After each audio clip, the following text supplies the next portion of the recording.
friends, welcome to radio frequency classes. Today we are going to see the topic related to the rectangular waveguide. And basically I'll be talking about the numerical, how to solve the numerical based on the rectangular waveguide. So as you can see here, we have a rectangular shape of waveguide. It has a dimension A and B along the x-axis and y-axis. So whenever questions will be asked, so it will be generally related to the mode calculation,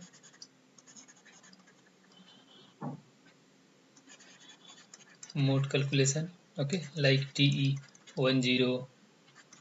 TM10, 01, 12, like this it can be asked.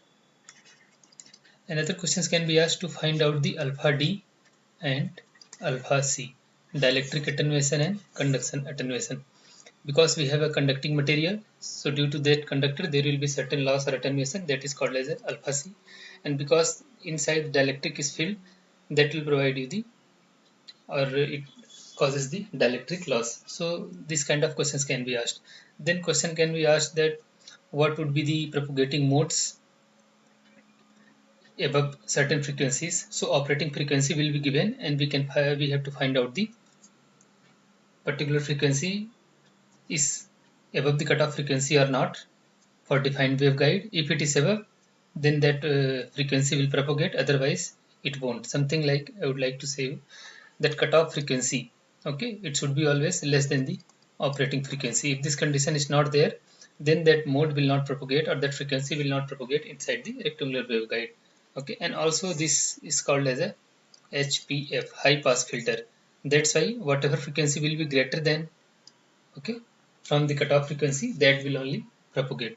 So as you can see here, dimension A and dimension B is given.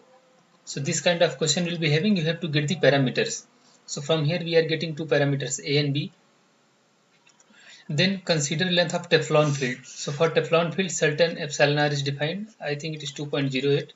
Same way, suppose FR4 is given, you have to take 4.4. So depending upon the different dielectric material, you have to consider the epsilon r, which will be useful for calculating the other parameters. Then this defines the frequency. Okay, so we should know the bands, like if say a K band, C band, KU band, and X band, like that. Every band is having certain frequency ranges, so that also we should know.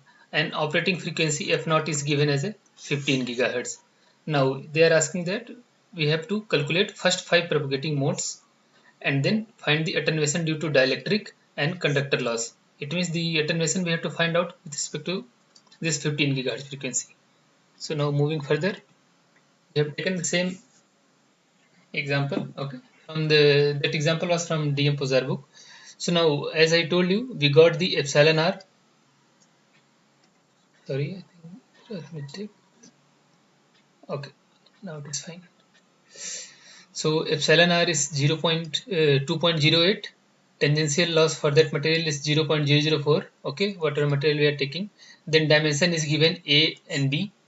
Operating frequency is given as a 15 gigahertz, which is nothing but 15 into 10 to the power 9 hertz.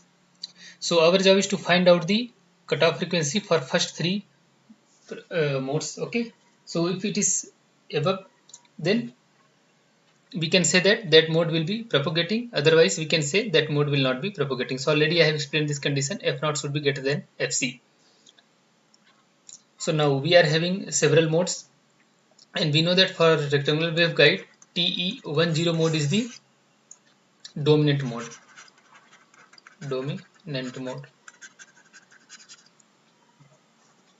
This concept is already explained. What is the rectangular waveguide? It has high pass filter. That's why our operating frequency should be greater than Fc. Moving further.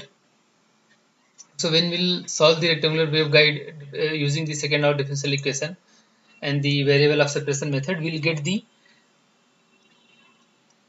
expression for Kc, cutoff wave number. Okay, so using this cutoff wave number only, we are getting the cutoff frequency formula. So Fc will be nothing but Fc of Mn, where this M and N, small m, small n, these two are the half wave number, or we can say half wave encirclement in that direction. Okay, so M is in the in this direction. In x direction we have m, and in y direction we have n. Okay, so if it is 1 means there is a 1 half circle. If it is 2, then there is a 2 half circles. Okay, because it is correspond to lambda by 2, so 1 complete lambda by 2 gives you 1 mode. So if we say m is equals to 1 and n is equals to 0, it means it is TE10 mode. Okay, and m is 1 and n is 0 signifies this. 0 means there is a no half wave variation across this. It is almost like constant. It completes certain at certain distance. And if it is 1 only, then you will be having like this. If n is 2, so it can be anything. Okay, whatever values are possible we can take, and accordingly we can have it. So now you understood now. So we want to find out. So as I told, this m and n is now clear. Now moving further, so we have to find out the particular cutoff frequency. It means if I would like to say that 10 gigahertz frequency should propagate, or 10 gigahertz frequency is operating frequency, then my cutoff frequency should be less than that. So to say that whether TE10 mode will propagate or not, you can find out the cutoff frequency for that mode.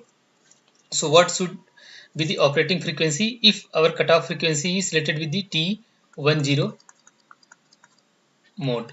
So as we have the formula, C divided by 2 pi under root epsilon r m pi by a whole square plus n pi by b whole square. So we know m and n depending upon our modes.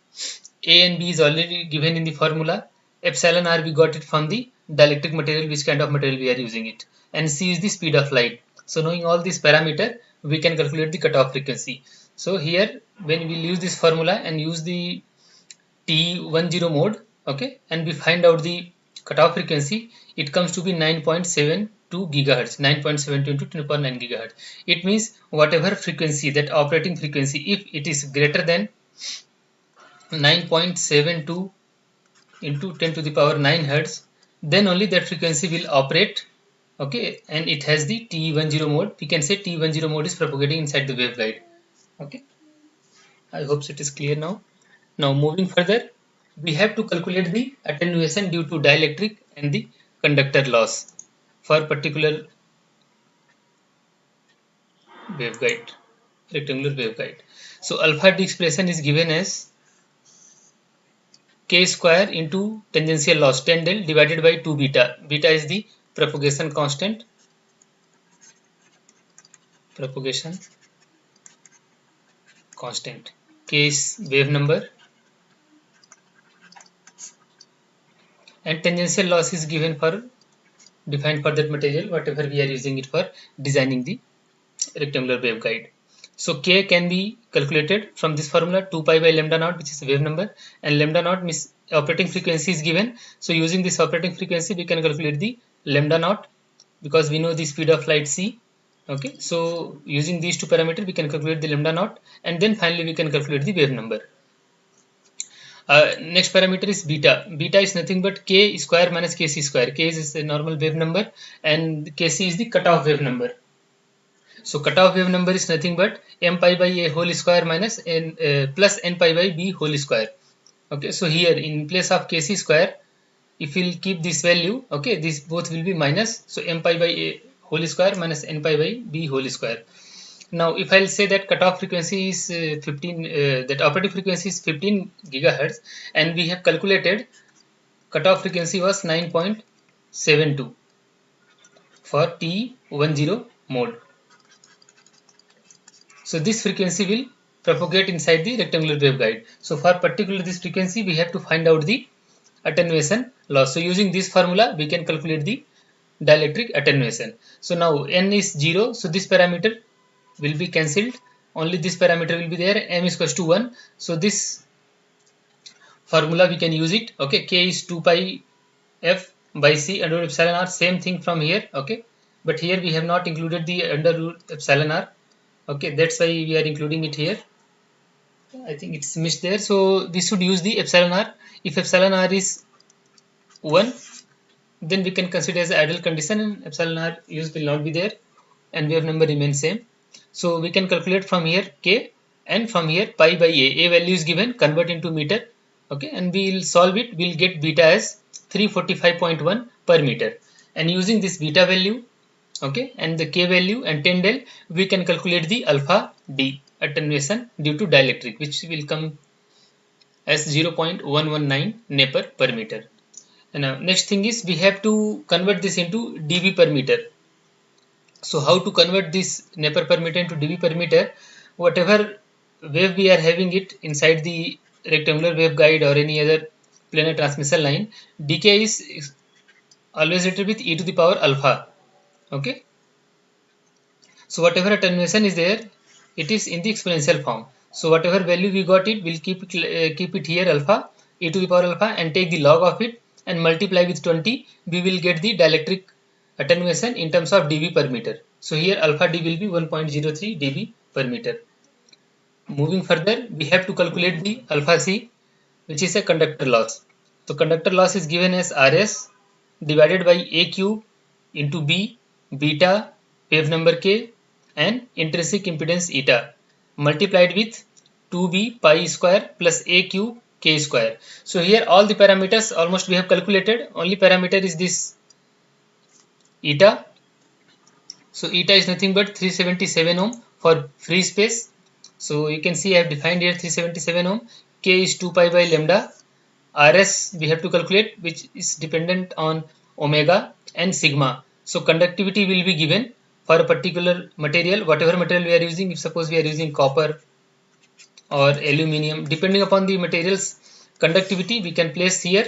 Okay, and omega is nothing but 2 pi f, and mu naught is the permeability of free space. So all these parameters we can find it out from the question, and certain are the constants which is already defined. So using all those parameters you can calculate the surface resistance, and that value placed we can place here.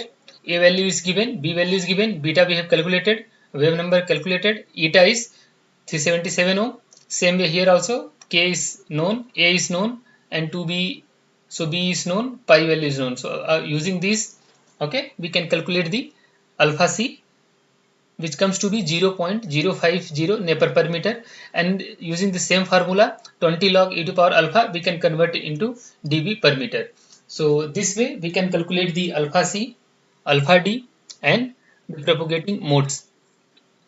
Let me discuss further for different possible modes. If we'll talk about T10, same way we can calculate the TE11 or TM11. All these modes also can be calculated. So if we'll try to calculate all these mode like TE20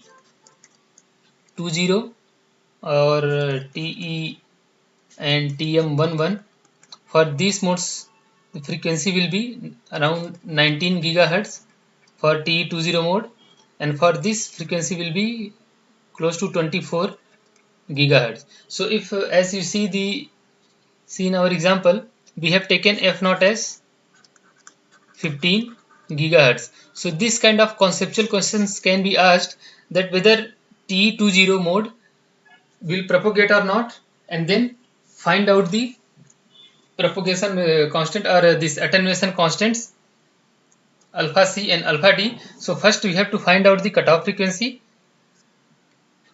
So we can see that yes, all the modes will propagate, and for any mode you can calculate the attenuation constant. But if it is asked that whether if your operating frequency is below 9.72 gigahertz, and then question is asked to calculate the attenuation constant alpha C, alpha D, then you can directly say that it is not possible, and there won't be any calculation for that, because that that operating frequency will not propagate inside the rectangular waveguide, because its operating frequency is below the cutoff frequency. Thank you. That's all for the rectangular waveguide. If you like the content, kindly subscribe the channel and share the channel with others. In next video, I'll explain the other type of waveguides. Thank you.